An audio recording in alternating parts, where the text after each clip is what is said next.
Air conditioners तो हम सभी यूज करते हैं, पर आज ऐसा हो गया है कि हर दूसरे घर में एयर कंडीशनर्स या फिर एसीज देखने को मिल जाता है।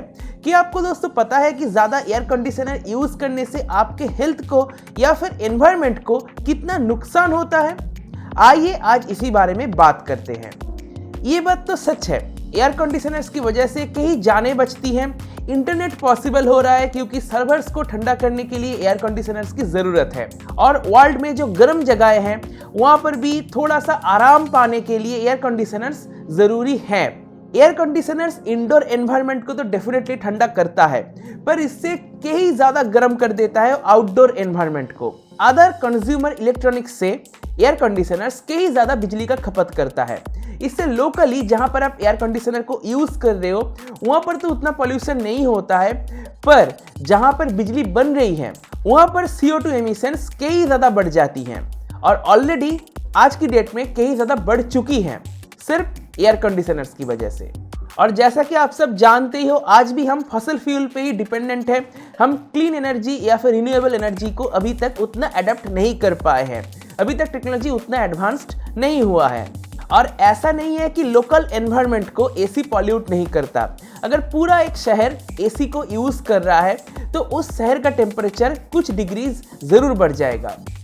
और इससे भी ज़्यादा पॉल्यूशन होती है जब हम एयर कंडीशनर्स को फेंक देते हैं, यानी कि जब उसका लाइफ ख़त्म हो जाता है, जब वो रिपेयरेबल नहीं होता है, तब जब उनको फेंक देते हैं हम, तब उससे जो गैस निकलती है, एयर कंडीशनर का जो गैस है वो जब निकलती है तब वो एनवायरनमेंट को कई ज़्यादा पॉल्यूट करता है। एसी अपने लाइफ में जितना एनवायरनमेंट को पॉल्यूट करा है उससे 60% ज़्यादा पॉल्यूट करता है जब वो एसी खराब हो जाती है, उसका गैस लीक आउट हो जाता है। इन सभी से जो पॉल्यूशन हो रही है, इससे अर्थ का टेम्परेचर बढ़ेगा। जितना टेम्परेचर बढ़ेगा उतना ही लोग ज़्यादा एयर कंडीशनर्स परचेज करेंगे। तो बेसिकली एक फीडबैक लूप की तरह है, जितना टेम्परेचर बढ़ेगा उतना ही और ज़्यादा एसी की खपत होगी, एसी और ज़्यादा परचेज किया जाएगा, और ज़्यादा टेम्परेचर बढ़ेगा, और एक समय ऐसा आ जाएगा जब हम पॉइंट ऑफ नो रिटर्न पे पहुंच जाएंगे, यानी कि वहाँ से हम वापस नहीं आ पाएंगे। कुछ भी करके हम टेम्परेचर को नॉर्मल नहीं कर पाएंगे, और बाद में जाके एंड में पूरा अर्थ खत्म हो जाएगा ग्लोबल वार्मिंग के चलते। कंट्रीज जो अब डेवलप हो रही है वहाँ पर लोगों के पास और पैसा आएगा। लोगों के पास जितना पैसा आएगा वो और ज़्यादा एयर कंडीशनर्स को परचेज करेंगे। ऐसा माना जाता है कि 2050 तक आज जितना एयर कंडीशनर्स परचेज हो रहे हैं उससे 4 गुना ज़्यादा एयर कंडीशनर्स परचेज किया जाएगा। तो इसका सॉल्यूशन क्या है? इसका सॉल्यूशन, सबसे पहला सॉल्यूशन तो बहुत ही सिंपल है। सबसे पहले फॉसिल फ्यूल को यूज़ करना कम करना पड़ेगा, उसकी जगह पे क्लीन एंड रिन्यूएबल एनर्जी को यूज़ करना शुरू करना पड़ेगा।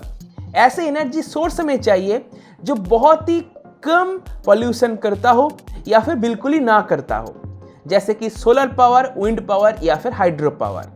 इसी के साथ हम एयर कंडीशनर्स में ऐसे रेफ्रिजरेंट यूज़ कर सकते हैं जो एनवायरनमेंट को बिल्कुल भी पॉल्यूट ना करता हो। तो इससे क्या होगा, जब एयर कंडीशनर्स को हम रिजेक्ट करेंगे, उससे अगर गैस लीक आउट भी हो जाए वो एनवायरनमेंट को नुकसान नहीं पहुंचाएगा।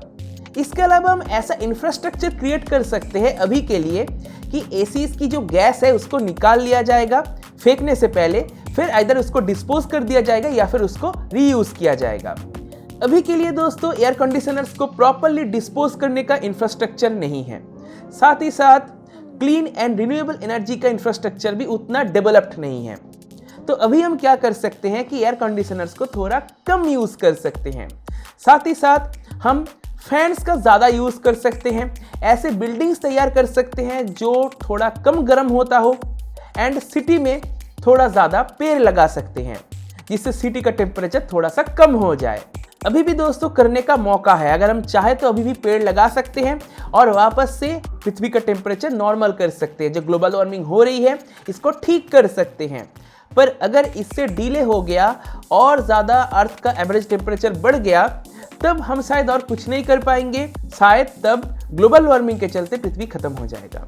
तो अगर आप कर सकते हो तो करो, पेड़ लगाओ, एयर कंडीशनर्स को थोड़ा कम यूज़ करो। इसी के साथ एयर कंडीशनर्स हमारे हेल्थ को भी काफ़ी ज़्यादा नुकसान पहुंचाता है।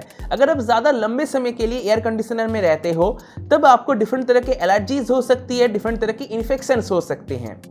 बेसिकली डिफरेंट तरह की बीमारी आपको लग सकती है एसी की वजह से। अब ऐसा क्यों होता है?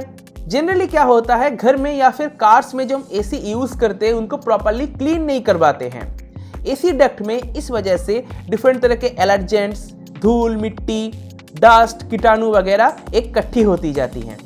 इसके बाद जब उस एसी को चलाया जाता है तब उसके अंदर की धूल, एलर्जेंट्स, कीटाणु सब कुछ मिक्स हो जाता है एयर के साथ और फिर उसी एयर को हम इनहेल करते हैं और फिर क्या होता है, हमें वो बीमारियां लग जाती हैं।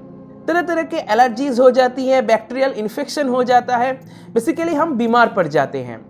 तो अगर आप एसी यूज़ करते हो तो एसी डक्ट को हमेशा साफ रखा करो।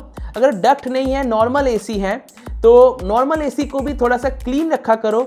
आप सर्विस कराओ एसी को रेगुलरली, तभी शायद आप बच पाओगे इन एलर्जीज से।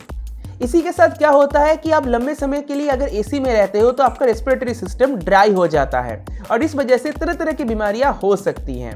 एक और बात का आप जरूर ध्यान रखना, जब आप एयर कंडीशनर में रह रहे हो तब अच्छे से पानी पियो, क्योंकि आप कोल्ड एनवायरनमेंट पे रह रहे हो तो आपको शायद पानी का उतना ज़रूरत महसूस नहीं होगा, पर आपको अच्छे से पानी पीना है।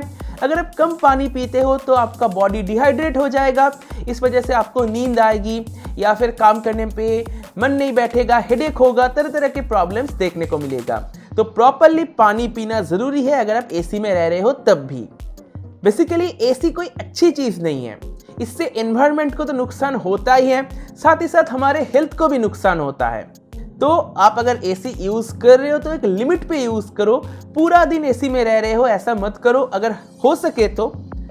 फिर अब देखो आपको क्या करना है। मैंने आपको जो सलाह देना था वो दिया, अब देखो आपको लेना है या फिर नहीं। जो फैक्ट था वो मैंने आपको बता दिया है। इसी के साथ दोस्तों आज की इस वीडियो को मैं यहीं पे समाप्त करता हूँ। मुझे उम्मीद है आपको वीडियो पसंद आया होगा, आपको कुछ सीखने को मिला होगा। अगर आपको वीडियो पसंद है तो वीडियो को लाइक करो, अपने दोस्तों के साथ शेयर करो। अगर चैनल को सब्सक्राइब नहीं किया सब्सक्राइब भी कर लो। सब्सक्राइब करने के साथ नोटिफिकेशन बेल है उसको जरूर टैप कर दो। इससे क्या होगा, जब मैं कोई नई वीडियो अपलोड करूंगा तो नोटिफिकेशन मिल जाएगी। इसी के साथ दोस्तों आज की इस वीडियो को मैं यहीं पे समाप्त कर दूं। देने के लिए दोस्तों का बहुत बहुत धन्यवाद। Bye bye.